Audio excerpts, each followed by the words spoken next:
ಈಗ ಪರಮೇಶ್ವರ್ ಅವರು ಒಂದು ಸ್ಟೇಟ್ಮೆಂಟ್ ಕೊಟ್ಟಿದ್ದಾರೆ ಸರ್. ಯಾವಾಗ? ನಾನು ಕೂಡ ಇವತ್ತು ಬೆಳಿಗ್ಗೆ ಸಿಎಂ ಆಕಾಂಕ್ಷಿ ಅದೇನಿ 2013 ಆಗ್ಬೇಕಿತ್ತು, ಯಾವುದೋ ಕಾರಣಗಳಿಂದ ಆಗಿಲ್ಲ. ಸರಿ, ಅಂತದೊಂದು ಅವಕಾಶ ಬಂದ್ರೆ ನಾನು ಆಗ್ತೀನಿ ಅಂತ.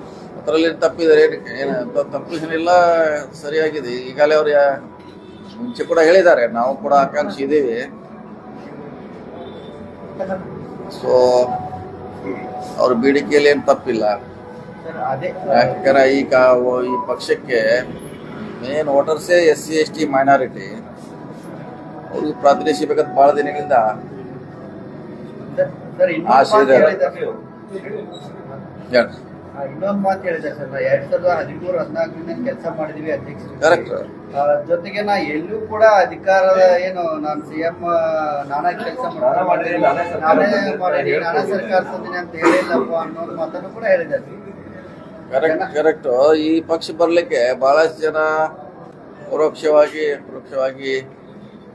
ಇದ್ದಿದ್ದಾರೆ. ಇದು ಹೆಂಗಾಗಿದೆ ಅಂದ್ರೆ, ಉದಾಹರಣೆ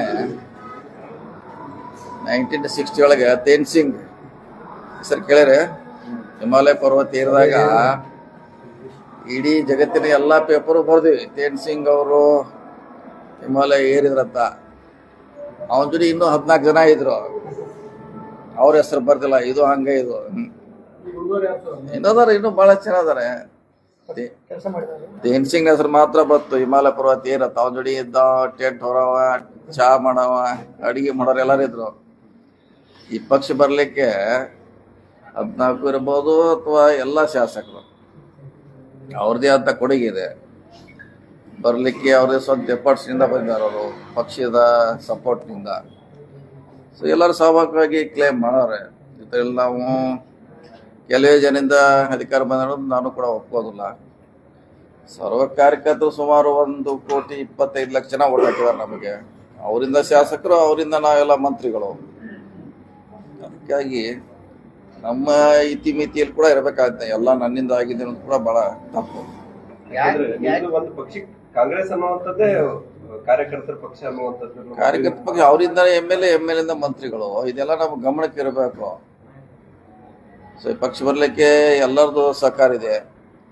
ಶಾಸಕರು ಕೂಡ ತಮ್ಮದೇ ಅಂತ ಕಷ್ಟದಲ್ಲಿ, ಇನ್ನೂ ಕಷ್ಟದಲ್ಲಿದ್ದಾರೆ. ಬಹಳ ಜನ ಶಾಸಕರು ಅವರು ಆರಿಸಿ ಬಂದಿದ್ದಾರೆ, ಫಸ್ಟ್ ಟೈಮ್ ಕೂಡ ಬಂದಿದ್ದಾರೆ. ಸೊ ನಾವು ಒಬ್ಬರಿಂದ ಕೆಲವು ಜನಿಂದ ಸರ್ಕಾರ ಬಂದಿದ್ದು ನಾವು ಒಪ್ಕೋದಿಲ್ಲ.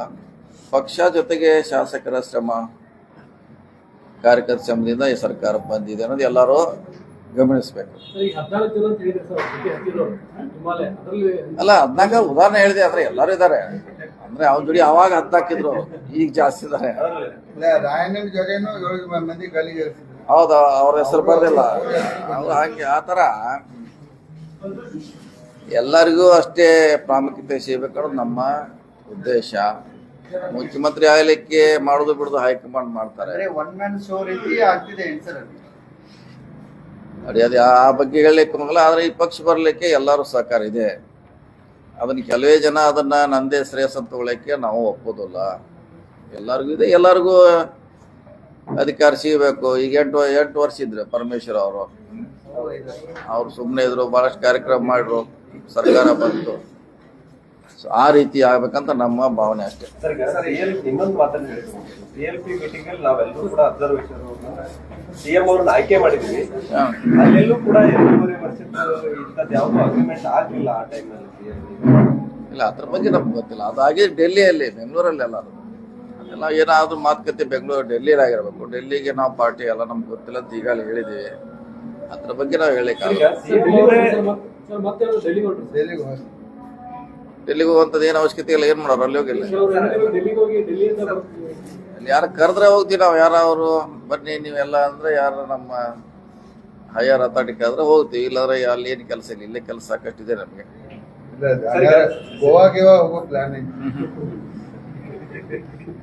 ಹೋಗುವ ಯಾವ್ದು ಇಲ್ಲ, ಇಲ್ಲೇ ಬೆಳಗಾವದಾಗ ಇರ್ತೀವಿ. ಸಿದ್ದರಾಮಯ್ಯ ಅವರೇ ನಾನೇ 5 ವರ್ಷ ಅಂತೇಳಿ ಸಾಕಷ್ಟು ಬಾರಿ ಹೇಳಿದ್ದಾರೆ. ಆದ್ರೆ ಕೆಲವೊಂದಿಷ್ಟು ಜನ ಏನ್ ಸರ್ ಡೆಲ್ಲಿಗೆ ಹೋಗ್ಬೋದು, DK ಶಿವಕುಮಾರ್ CM ಆಗ್ಲಿ ಅನ್ನುವಂಥದ್ದು. ಸೊ ಎಲ್ಲೋ ಒಂದ್ ಕಡೆ ಒಂದು ಗುಂಪು ಗೊಂದಲ ಸೃಷ್ಟಿಸುವಂತದ್ದು ಮಾಡ್ತಾ ಇದೆ. ಇದಾರೆ, ಅಧ್ಯಕ್ಷ ಇದ್ದಾರೆ, ಅದನ್ನು ನಿನ್ನೆ ಮೀಟಿಂಗ್ ಮಾಡ್ತಿದ್ದಾರೆ. DCM ಜೊತೆ ಮಾಡಿದ್ದಾರೆ, CM ಜೊತೆ ಮಾಡಿದ್ದಾರೆ. ಒಂದು ಇತ್ಯರ್ಥಕ್ಕೆ ಬರ್ತದೆ ಅಂತ ನಾವೆಲ್ಲ ಆಶಾಭಾವನೆಯಿಂದ ಇದ್ದೀವಿ. ಸರ್ ರಾಜಣ್ಣ ಅವರು ಈ ಹಿಂದೆ ನವೆಂಬರ್ ಕ್ರಾಂತಿ ಆಗುತ್ತೆ ಅಂತ ಹೇಳಿ ಈಗ ಸಂಪರ್ಕ ಕ್ರಾಂತಿ ಆಗ್ತಾ ಇದೆ. ಯಾವುದೇ ಕ್ರಾಂತಿ ಇಲ್ಲ, ಎಲ್ಲರೂ ಹೇಳ್ಯಾರಲ್ಲ, ಎಲ್ಲರೂ ಕ್ರಾಂತಿ ಹೇಳ್ಯಾರ. ಕ್ರಾಂತಿ ಅಂತ ಯಾವ್ದು ಇಲ್ಲ ಇಲ್ಲ. ಕ್ರಾಂತಿ ಬಗ್ಗೆ ಯಾವುದೇ ಉದ್ಭವ ಆಗೋಲ್ಲ, ಯಥಾಸ್ಥಿತಿ ಮುಂದುವರೆದಿದೆ ಅಷ್ಟೇ.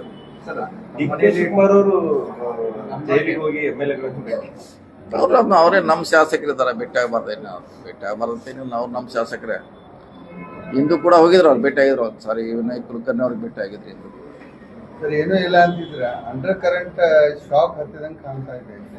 ಯಾವ್ದು ಕ್ರಾಂತಿನೂ ಇಲ್ಲ, ಏನೂ ಇಲ್ಲ, ಎಲ್ಲ ಸರಿಯಾಗಿದೆ ಅಂತ ಇದೆ. ಅದು ಯಾಕೋ ಇತ್ತೀಚೆಗಿನ ಬೆಳವಣಿಗೆ ನೋಡಿದ್ರೆ under current shock under current ಯಾವ ಶಾಕ್ ಇಲ್ಲ, ಸರಿನೇ ಇದೆ. ಸತೀಶ್ ಜಾರಕಿಹೊಳಿ ಅವರು ಯಾವಾಗ ಸೈಲೆಂಟ್ ಇರ್ತಾರೆ, ಒಳಗಡೆ ಕರೆಂಟ್ ಅಂಡರ್ ಕರೆಂಟ್ ನಮ್ದು ಏನು ಕರೆಂಟ್ ಏನಿಲ್ಲ. ಎಲ್ಲ ಅಧ್ಯಕ್ಷ ಇದ್ದಾರೆ, ರಾಷ್ಟ್ರೀಯ ಅಧ್ಯಕ್ಷ ಬೆಂಗಳೂರಲ್ಲಿ ಇದ್ದಾರೆ, ಮೀಟಿಂಗ್ ಮಾಡ್ತಿದ್ದಾರೆ ಎಲ್ಲರ ಜೊತೆ. ಒಂದು ಹಂತಕ್ಕೆ ಒಂದು ಇತ್ಯರ್ಥಕ್ಕೆ ಬರ್ಬೋದು, ಬರಲೇಬೇಕು. ಒಂದು ತಾವು ಕೂಡ ಹೇಳಿದ್ರಿ, ಏನ್ ಗೊಂದ ಇದೆ ಅಧಿಕಾರ ಹಂಚಿಕೆ ಗೊಂದ ಸರಿ ಆಗ್ಬೇಕು, ಹೈಕಮಾಂಡ್ ಇದ್ರಲ್ಲಿ ಮಧ್ಯ ಪ್ರವೇಶ ಮಾಡ್ತಾರೆ. ಯಾಕೆ ಸರ್ ಹೈಕಮಾಂಡ್ ಯಾಕೆ ಮಧ್ಯ ಪ್ರವೇಶ ಮಾಡ್ತಾ ಇಲ್ಲ? ಬರ್ಬೋದು ಅಂತ ಹೇಳಿಲ್ಲ. ನಿನ್ನೆ ಅವರು ಸಭೆ ಮಾಡಿದ್ದಾರೆ ಎರಡು ಮುಖಂಡರಿಗೆ, ಮತ್ತೆ ಅದ್ರ ಜೊತೆ ಮಾಡೋ ವಿಚಾರ ಇರ್ಬೋದು, ಮಾಡಿ ಒಂದು ಅಂತಿಮ ನಿರ್ಧಾರಕ್ಕೆ ಬರ್ತಾ ನಾವೆಲ್ಲ ಆಶೆಯನ್ನು ಹೊಂದಿದ್ದೇವೆ. ಕೆಪಿಸಿಸಿ ಬದಲಾವಣೆ ಬಗ್ಗೆ ಕೂಡ ಡಿ.ಕೆ. ಶಿವಕುಮಾರ್ ಅವರು ಮಾತಾಡಿರ್ಬೋದು. ಏನತ್ರ ಅಂದ್ರೆ ಈ ಅವಕಾಶ ಬಂದಾಗ ಎಲ್ಲವನ್ನೂ ಬಿಟ್ಕೊಡ್ಬೇಕಾಗತ್ತೆ, ಅಧಿಕಾರ ಹೇಳಿದ್ರೆ ಮತ್ತೆ ಹೌದು, ಪಕ್ಷಕ್ಕೆ ಎಷ್ಟು ಇರ್ಲೇಬೇಕು, ಒಂದು ಲಿಮಿಟ್ ಇದ್ದೇ ಇರ್ತದಲ್ಲ. ಬದಲಾವಣೆ ಮಾಡುವಂತ ಒಂದು ಕಾಲ ಬಂದೇ ಬರ್ತದೆ ಯಾವುದೇ ಬುದ್ಧಿ ಇದ್ರು. ಸೊ ಇವತ್ತು ಬರ್ಬೋದು, ಇನ್ನೊಂದು ವರ್ಷ ಬಿಡ್ಬೋದು, ಯಾವುದೇ ಒಂದು ಸಂದರ್ಭದಲ್ಲಿ ಬರ್ಬೋದು. ಸಿಎಂ ರೇಸಲ್ಲಿ ತಾವೇನಾದ್ರೂ ಹೇಳಿದ್ರಲ್ಲ, ಎಲ್ಲಿ ಇಲ್ಲ ಇಲ್ಲ ಇಲ್ಲ